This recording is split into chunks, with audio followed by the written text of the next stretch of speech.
The O'Reilly Factor, the #1 cable news show for 16 years and counting. Thanks for staying with us. I'm Eric Bolling in for Bill O'Reilly. And in the Unresolved Problems segment tonight, Trump and the African-American vote. The city of Chicago recorded 90 homicides in the month of August, the bloodiest month in the Windy City in 20 years. With much of the violence occurring in African-American neighborhoods, Trump has made curbing crime in urban areas a big part of his pitch to black voters.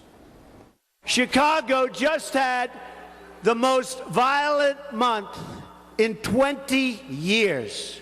More than 2,800 people have been shot in Chicago since just the beginning of the year. You look at war-torn countries are safer than living in our inner cities by a lot. It will and it must be ended. Under a Trump administration, it will indeed end. As part of his appeal to African-American voters, Trump is making a visit to the black church Great Faith Ministries International in Detroit on Saturday. With us now for analysis, Robert Jeffers, the senior pastor of the First Baptist Church in Dallas, along with Nikki Johnson-Houston, an attorney and civil rights advocate in Philadelphia. Nikki, we'll start with you. What do you want to hear from Donald Trump when he visits Detroit tomorrow? Well, I want to hear solutions about what's going on in the African-American community and why African-American voters should stop supporting the Democrats and start supporting the Republicans. I want to hear an articulate plan about how we're going to make it better, other than just saying it can't get any worse. We want to hear solutions. Before I go to Pastor Jeffers, Ms. Houston, did you hear that? Do you think that President Obama has been good for the African-American community, at least jobs and economically? Look, I think that he's tried, but the truth is that it requires people from both sides, both parties, to be part of the solution. I live in a city that has not had a mayor from a different party, a Republican Party, in about 50 years. I think that having multiple people sit at the table and come up with solutions is a positive thing. So this is not just a Democrat problem. This is a Democrat and Republican and American problem. Okay, we're losing too many young people. Pastor Jeffers, your thoughts? And Nikki Johnson-Houston points out that Philadelphia hasn't had a Republican mayor in over 50 years, but a lot of major cities in the U.S. haven't either. And the African-American unemployment rate is higher than the national average, and the poverty rate is higher than the national average in those Democrat-run cities.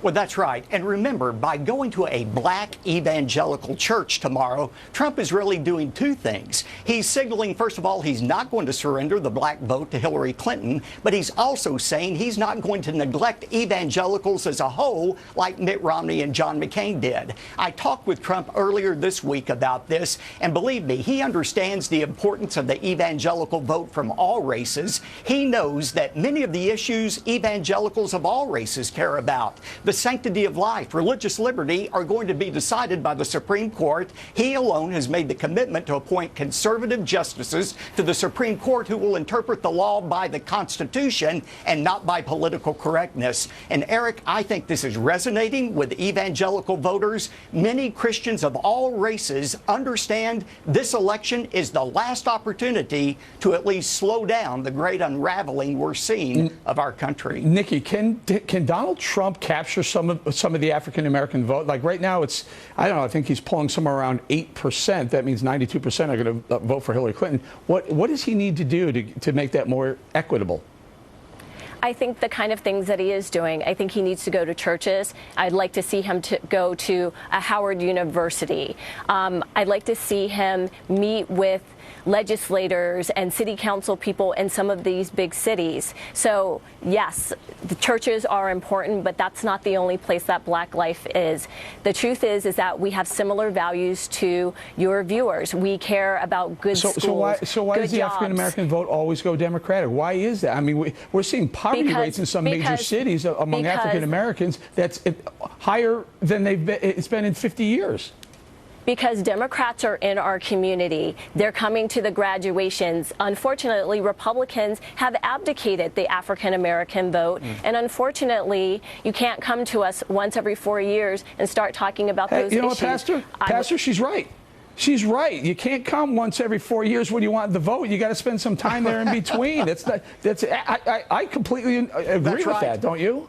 And I do agree with that. And I think from talking to Donald Trump, he has a sincere interest in the well-being of minority communities. You know, I pointed out that 8% figure to Trump this week and reminded him that is more than Romney or McCain had. And as evangelicals go, evangelicals are preferring him by a more than 3-to-1 margin over Clinton. He said, that's great, Robert, but I want to know who that one is. That tells me that he is not taking the black vote for granted. He's not taking evangelicals for granted. He's going after every voter. Very, very good. But he didn't show up to the NAACP when we asked, and he should have. He missed an opportunity. Got to leave it there, right there, you guys. Nikki Pastor, thank you so much. The moderators of the upcoming presidential debates were announced today, and one of them is Fox News' very own Chris Wallace. Wallace will be here up next to tell us how he plans to approach the debate directly ahead.